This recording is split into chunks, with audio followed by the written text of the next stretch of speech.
শ্রীমদ্ ভগবদ গীতা, গীতা নবম অধ্যায়, রাজবিদ্যা রাজগুহ্য যোগ, শ্লোক সংখ্যা 26তম। এই শ্লোকের সম্পূর্ণ বিস্তারিত ব্যাখ্যা। পত্রং পুষ্পং ফলং ত্বং যো মে ভক্ত্বা প্রযচ্ছতি তদহং ভুক্তপহৃতং স্নামি প্রযতাত্মনঃ। যে বিশুদ্ধ চিত্ত নিষ্কাম ভক্ত ভক্তি সহকারে আমাকে পত্র, পুষ্প, ফল ও এমনকি জল অর্পণ করেন, আমি তার সেই ভক্তিপ্লুত উপহার প্রীতি সহকারে গ্রহণ করি।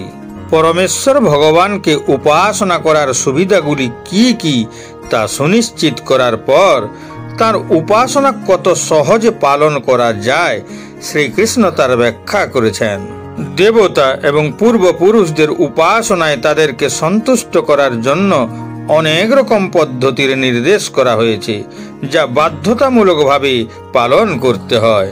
কিন্তু ভগবান তাঁর ভক্তদের ভক্তির সাথে নিবেদিত যে কোনো দ্রব্য শুদ্ধ চিত্তে সানন্দে গ্রহণ করেন।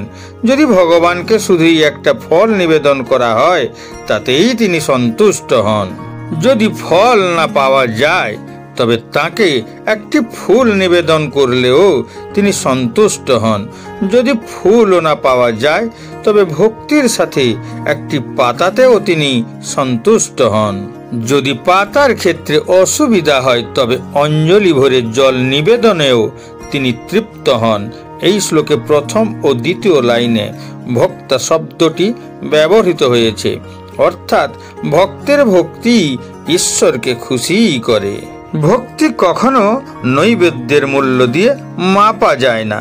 তার এই বক্তব্যের মাধ্যমে ভগবান তার করুণাময় ঐশ্বরিক মত প্রকাশ করেছেন যে ভক্তির কাছে নৈবেদ্যের পার্থিব মূল্য কত তা গুরুত্ব পায় না, বরং এর বিপরীতে তিনি আমাদের প্রেমময় ভক্তি সহকারে অর্পিত ফুল, ফল, পাতা কিংবা জলের নৈবেদ্যকে অন্য যে কোনো বস্তুর চেয়ে অনেক বেশি মূল্য দিয়ে থাকেন। তাই হরি ভক্তি বিলাসে বর্ণনা করা হয়েছে, তুলসী দলমাত্রেণ জলস্য চুলুকেন চ বিকনীতে সমাত্মানং ভক্তেভ্যো ভক্তবৎসল। অর্থাৎ আপনি যদি বিশুদ্ধ প্রেমের সাথে ভগবানকে শুধুমাত্র একটি তুলসী পাতা নিবেদন করেন, কিংবা আপনার হাতের তালুতে যতটা জল ধারণ করতে পারেন এবং তা দিয়ে যদি ভক্তির সাথে ভগবানকে নিবেদন করতে পারেন, তবে তার বিনিময়ে তিনি নিজেকে আপনার কাছে সমর্পণ করেন, কারণ তিনি যে প্রেমের বন্ধনে আবদ্ধ। এটা কতটা আশ্চর্যজনক যে অসীম বিশ্বজগতের পরম প্রভু, যার মহিমান্বিত গুণাবলী অত্যন্ত বিস্ময়কর এবং বর্ণনার বাইরে, যার শুধুমাত্র ইচ্ছাতেই প্রলয় সৃষ্টি হয়, অগণিত মহাবিশ্বের সৃষ্টি ও বিনাশ হয়, ভক্তের দেওয়া এই সামান্য নৈবেদ্য তিনি সানন্দে গ্রহণ করেন। এখানে ব্যবহৃত প্রযতাত্মনঃ শব্দটি ইঙ্গিত করে যে আমি কেবল তাদেরই অর্ঘ্য গ্রহণ করি যাদের অন্তর পবিত্র। উপরে উল্লিখিত শ্রীমদ্ ভাগবতে অনুরূপ বর্ণনা দেওয়া হয়েছে। তার নিজের প্রাসাদে তার নিজের প্রিয় বন্ধু সুদামার শুকনো ভাত খাওয়ার সময় শ্রীকৃষ্ণ বলেছিলেন, পত্রং পুষ্পং ফলং ত্বং যো মে ভক্ত্বা প্রযচ্ছতি তদহং ভুক্তপহৃতং স্নামি প্রযতাত্মনঃ।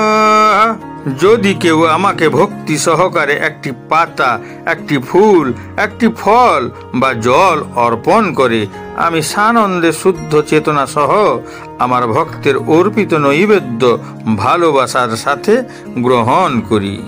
ঈশ্বর যখন পৃথিবীতে অবতরণ করেন, তখন তিনি মানব কল্যাণে তার ঐশ্বরিক লীলার এই গুণগুলি প্রদর্শন করেন। মহাভারতের যুদ্ধের আগে যখন শ্রীকৃষ্ণ কৌরব এবং পাণ্ডবদের মধ্যে সমঝোতার সম্ভাবনা খুঁজে বের করার জন্য হস্তিনাপুরে গিয়েছিলেন, তখন দুষ্ট দুর্যোধন অহংকারে শ্রীকৃষ্ণকে খাওয়ানোর জন্য 56টি বিভিন্ন ধরনের ব্যঞ্জন প্রস্তুত করেছিলেন। তার আতিথেয়তা প্রত্যাখ্যান করে সেখানে নৈশভোজ না করে শ্রীকৃষ্ণ বিনীত বিদুরানীর কুঁড়ে ঘরে গিয়েছিলেন, যেখানে তিনি তার প্রিয় ভক্ত ভগবানের সেবা করার সুযোগের অপেক্ষায় ব্যাকুল ছিলেন। শ্রীকৃষ্ণকে ঘরে দেখে বিদুরানী আনন্দে ভরে উঠলেন।